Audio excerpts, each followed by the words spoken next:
Salut à tous, j'espère que vous allez bien. On se retrouve aujourd'hui pour une nouvelle vidéo. On va parler de l'actualité. Il y a eu des informations nouvelles qui sont sorties et on va revenir un petit peu sur le match du Real Betis de ce soir. Alors, commençons. Hier, il y avait une grosse réunion entre l'agent de Gavi, Ivan de la Peña, et Matteo Alemany, directeur du football du FC Barcelone. Le sujet de la réunion était évidemment la prolongation de contrat de Gavi. Eh bien, cette réunion s'est tellement bien passée qu'on a déjà les contours d'un contrat qui ont été rédigés. Et la semaine prochaine, normalement, les derniers détails bureaucratiques vont être réglés. Et ainsi, Gavi devrait bien prolonger. On parle d'un salaire à hauteur de 3 millions d'euros net annuels, ce qui ferait quand même de Gavi l'un des joueurs, encore une fois, les moins payés de l'effectif. Mais après, ça reste logique, étant donné que c'est un joueur qui a encore 17 ans et que son contrat actuel, il faut le savoir, il gagne 100 000 euros net annuels. C'est un contrat juvénile A et il va quand même il va multiplier par 30 son salaire, ce qui est quand même considérable. Après, évidemment, 3 millions d'euros net, ça reste au niveau de l'effectif.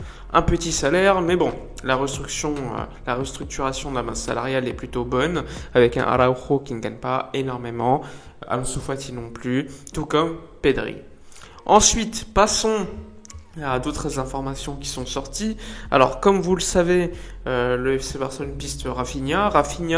Il y aurait déjà un accord avec le joueur. Le club attend ce qui va se dérouler avec Leeds United. Leeds United pourrait le vendre, Rafinha, à 40 millions d'euros si Leeds reste en première division. S'il descend en seconde division, le FC Barcelone paierait la clause de 25 millions d'euros pour Rafinha. Et c'est un dossier qui est complètement indépendant du futur d'Ousmane Dembélé. D'ailleurs, une réunion est prévue la semaine prochaine entre Matteo Alemany et Moussa Sissoko, l'agent d'Ousmane Dembélé, pour trouver une nouvelle fois une solution, avancer dans les discussions positives des dernières réunions. Donc on va suivre cela également avec énormément d'intérêt. D'autres informations sont sorties, notamment relatives à Bernardo Silva et Frenkie de Jong. Alors, je vais essayer de vous faire un point assez concis. En gros, Bernardo Silva, comme il sort des gros matchs en ce moment, comme son agent est Jorge Mendes, comme il n'est pas forcément heureux à Manchester pour des raisons personnelles, sa vie en Portugal, se rapprocher du Portugal pour lui est une priorité. C'est pour cela que l'année dernière il voulait partir. D'ailleurs, le Barça aurait pu le prendre s'il n'y avait pas eu de situation économique telle. Et ainsi, Bernardo voudrait quitter l'Angleterre, ce qui fait quand même du Barça l'un des clubs les plus intéressés. On sait que Bernardo, c'est un supporter du FC Barcelone. Et de l'autre côté, tu sais que le Manchester City a toujours aimé Frenkie de Jong, qu'ils l'ont essayé de le signer, etc. Du coup, les médias ils se sont affolés en faisant un lien très rapide entre les deux joueurs, sachant que les médias en ce moment, ils veulent tous que Frenkie de Jong soit vendu, on dirait, parce que Frenkie de Jong, tout simplement, est le joueur qui a le plus de valeur dans l'effectif.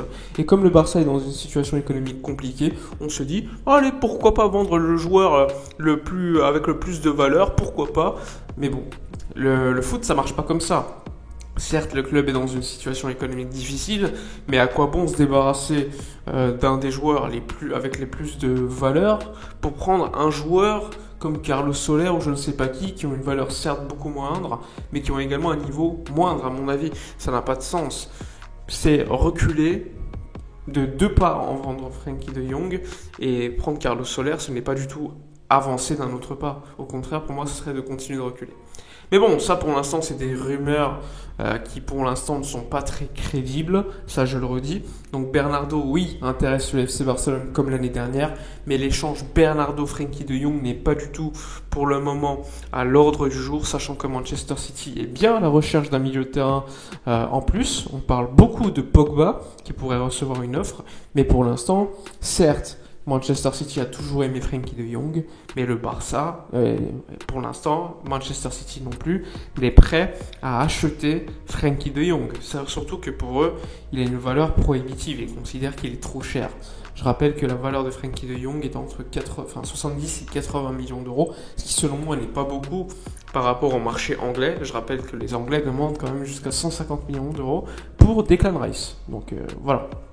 Pour l'instant, ça reste que des rumeurs. On va se calmer. Bernardo est un excellent joueur, peut-être l'un des meilleurs milieux du monde aujourd'hui. Et franchement, ce serait un énorme kiff de l'avoir. Mais jamais je vendrais Frenkie de Jong pour prendre Bernardo, sachant que pour moi, tu recules d'un pas et tu réavances d'un pas. Le problème du milieu de terrain serait toujours présent puisque tu n'aurais pas ce numéro 6 pour remplacer Sergio Busquets. Donc tout simplement, mon avis concernant ce sujet. Ensuite, comme vous l'avez probablement vu, la convocation d'équipe est sortie aujourd'hui. On a vu que Marc-André Ter Stegen notamment est absent pour le match de ce soir. Et ainsi, on se demande qui va être titulaire contre le Real Betis. Est-ce que ça sera Neto ? Est-ce que ça sera Arnaud Tenas, le gardien de l'équipe B ? Sachant que le Barça B devait jouer pour une place, pourquoi pas en play-off pour monter en seconde division. C'est donc dommage de perdre Arnaud Tenas pour ce match. Et Arnaud Tenas ou Neto sera titulaire ce soir contre le Real Betis. Personnellement, je lancerais bien Tenas. Après, ça reste que mon avis. Je pense qu'il a la qualité. Je pense que Neto est plutôt un joueur qui, déjà, au niveau mental, au niveau de la sortie de balle, on l'a vu lors de certains matchs, est très défaillant. Et contre le Real Betis, on sait que c'est très important. Donc pour moi, je mettrais Tenas titulaire ce soir.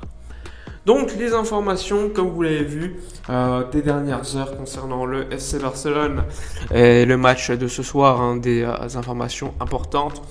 Les autres informations sont assez classiques, c'est-à-dire Marcos Alonso, le latéral gauche du Bayern Piston, de Chelsea, priorité pour le FC Barcelone. Ça n'a pas changé. Pas surpris, sachant que Chelsea, ils ont été officiellement vendus, donc ça pourrait bouger assez rapidement. Tout comme Azpilicueta, qui est l'une des priorités de Xavi. Ne me demandez pas pourquoi. Peut-être pour passer dans une défense à 3 ou comme un piston droit, je ne sais pas ce que va faire Xavi. Ensuite, comme je vous l'ai dit, Alex Collado, le jeune qui a été prêté à Granada, qui devrait prolonger quant à lui de 2 ans, et ensuite Xavi, lors de son retour de prêt, va décider de son avenir. Est-ce qu'il sera de nouveau prêté, vendu, resté en équipe première? Peut-être, on verra. Il y a eu une information hier qui est sortie, assez surprenante, elle concernait Luis Suarez, un retour. Le club aujourd'hui dément. Le club ne veut pas un retour de Luis Suarez, c'est Suarez qui s'était proposé lors du gala du Ballon d'Or selon les informations des journaux, et le Barça a refusé en janvier parce qu'il considère tout simplement que Luis Suarez n'a plus le niveau en fait pour être joueur du Barça et que c'est un problème pour l'avoir sur le banc. On sait sa mentalité, c'est quelqu'un qui est très difficile à manager. Regardez à l'Atlético, il râle tout le temps quand il est sur le banc. C'est d'ailleurs pour ça qu'il va pas prolonger à l'Atlético de Madrid. Il considère que il devrait jouer beaucoup plus. Donc voilà, on respecte énormément la légende qui est Luis Suarez, mais je pense qu'aujourd'hui, il ne peut plus être titulaire dans un FC Barcelone compétitif. Enfin bref, on a fait le tour sur les informations du moment, en espérant que cette vidéo vous aura plu. N'hésitez pas comme d'habitude à partager votre avis dans l'espace commentaire. N'oubliez pas comme d'habitude de vous abonner à la chaîne si ce n'est pas encore fait, de liker, de commenter, de partager. Je vous dis donc à ce soir pour débriefer le match contre le Real Betis, et d'ici là comme d'habitude, portez-vous bien.